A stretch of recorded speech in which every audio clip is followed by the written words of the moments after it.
আরে বৌদি, রিংটা তো খুব সুন্দর, আমাকে একটু দাও না গো, পরে দেখি। লাগছে যে যে আসতে লাগছে, আমি দিচ্ছি তো। বাহ, রিংটা তো খুব সুন্দর। এটা কি গোল্ডের? হ্যাঁ গোল্ডের, এই কিছুদিন আগেই তোমার দাদা গিফট করেছে। বাবা দেখো রিংটা কি সুন্দর না, আর আমার হাতে কি ভালো লাগছে। ভালো লাগছে? দাদা, আমি এই রিংটা রেখে দিন, আরে আমার খুব পছন্দ হয়েছে, প্লিজ দাদা। এটা আবার দাদাকে জিজ্ঞেস করা কি আছে? তোর যখন পছন্দ হয়েছে তখন কি ও না করবে? হ্যাঁ বোন, তুই এটা রেখে দে, আমি ওকে নতুন একটা কিনে দেবো। থ্যাংক ইউ দাদা, থ্যাংক ইউ বৌদি।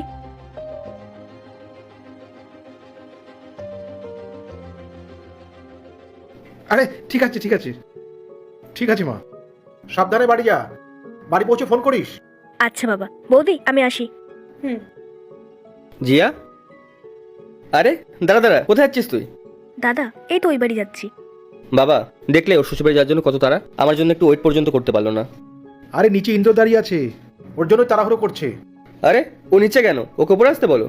দাদা ওর একটু ইম্পর্টেন্ট কাজ আছে, ওর হাতে একদমই সময় নেই, ও পরে কখনো আসবে। আচ্ছা ঠিক আছে। আরে এটা পায়েলের ওয়াচ না? পায়েল, এটা তোমার সেই ওয়াচটা না? হ্যাঁ মনোজ, এটা আমারই ওয়াচ। আসলে জিয়ার এটা পছন্দ হলো, তাই আমি বললাম ঠিক আছে, কিছুদিনের জন্য নিয়ে যাও। কিছুদিন? বৌদি তুমি এখন থেকে এই ওয়াচটার কথা ভুলেই যাও। এটা আমার খুব পছন্দ হয়েছে, এটা আমি নিয়ে যাচ্ছি। কি যে বলো তুমি। হ্যাঁ পছন্দ তো হবেই, ব্র্যান্ডেড না। ঠিক আছে দাদা, আমার অনেক দেরি হয়ে গেছে, আমি এবার যাই। বাবা আসলাম। ঠিক আছে মা। আচ্ছা ঠিক আছে চল, আমি তোকে বাইরে অব্দি ছেড়ে দিয়ে আসছি, আয়।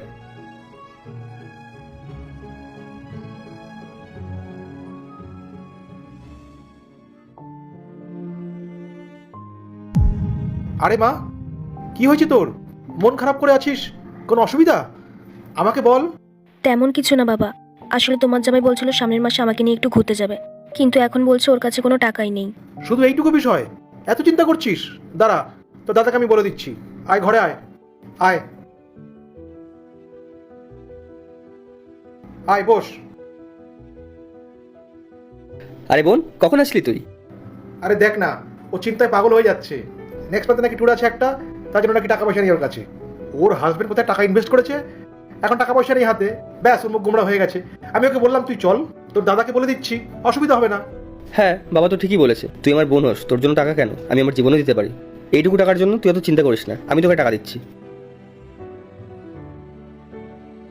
ধর, এখানে 20,000 টাকা আছে, তোর ঘোরা শপিং করা দুটোই হয়ে যাবে।